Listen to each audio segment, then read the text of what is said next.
Okay, so I found this in the British food section of our local grocery store, and I'm a little amazed that our local grocery store actually has a British food section, but that British food section has sexist candy. Really?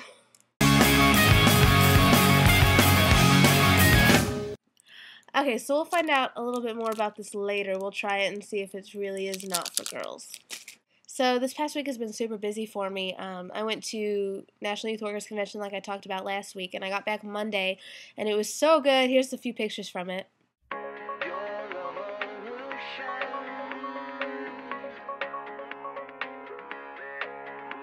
And I also got to see Shane Claiborne, who's one of my favorite writers and speakers and all-around people in the world, talk a couple times, and so that was really awesome. Here's a couple pictures of him. And I also picked up an actual copy of his new book, Jesus for President, instead of just a library copy, and I'm pretty excited about it. It looks pretty awesome. So, yeah. So my question last week caused a lot of confusion. It's about morality and art, and I think a lot of that confusion was because of my 2 hours sleep and lack of coherency in that video, like I ever had coherency to begin with. But I was really kind of asking about if we should take our morals and push them onto art. Should we view art and view people's work through the lens of morality? And a lot of it does go back to the dog question, because I feel like we have a lot of double standards, and there's a lot of idiosyncrasies in our minds and in our lives.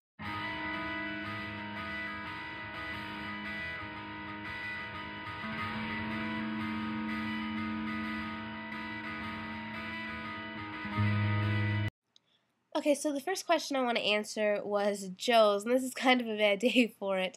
But he asked me if my hair was naturally straight or naturally curly, or if I straighten it or what. And I do straighten it, but my hair is actually pretty straight naturally. It just gets that kind of like wavy, wobbly bit straight. So my hair's not curly at all, naturally straight. I do straighten it. The next question I wanted to answer was Cody's, and he asked, "What are you thankful for?" And I know this sounds kind of corny and cliche, but I'm really thankful for my friends across the country. I really don't know a whole lot of people around here, even though I've lived here for like 2 years, and it's kind of sad and depressing, and there's no excuse for it. But I have some great friends across the country in Illinois and South Carolina and Georgia and Louisiana, and I love them all. They're so fantastic, and so I really don't know what I'd do without them. They're amazing. I'm really thankful for them. The third question I want to answer is Dan's, and his is, what is your favorite non-major YouTuber? And this one take me a while. I really like what Christian said. I agreed with him because even though I try to be indie and artsy and stuff like that, I'm really a lot of mainstream. It just takes way too much effort to be indie anymore, and I don't know, maybe I'm just getting lazy, but right now, I'd say my favorite non-super huge YouTuber is Mr. Adam88. I don't know if he counts because he did the stuff with Matt G, and he's got a lot of people now, but he's amazing. I love Mr. Adam88 and all the crazy stuff he does that makes me cringe and shudder and insides turn. And I also really like Crabsticks. He's from the UK, and he does a lot of crazy things too. His one boy, two boxes bit was seriously hilarious. I loved it. Christian's question was, what is your favorite room in your house? And mine is my room, for kind of obvious reasons. All my stuff is in there. I filmed this a little earlier, so excuse the change. But here's a little 360 tour of my room. It's super messy at the moment because of the 51 Things video I filmed.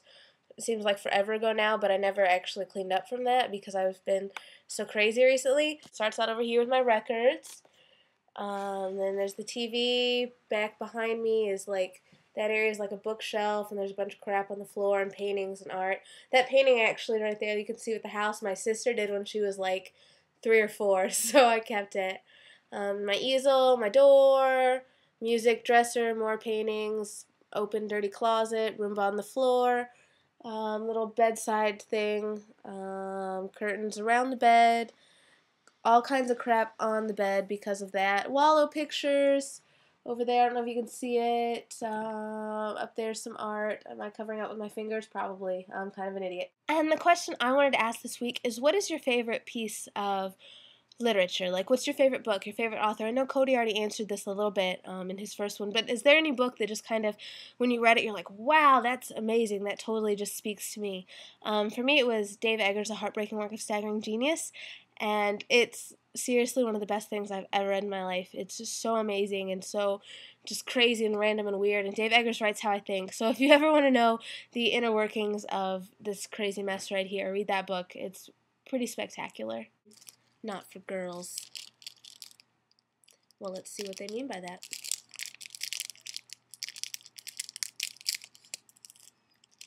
Okay, I'm opening the candy bar and nothing's happened yet. Does this mean I'm a man? I think I'm a man. Alright, ready?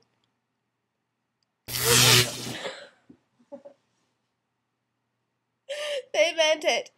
They meant it's not for girls. Ugh.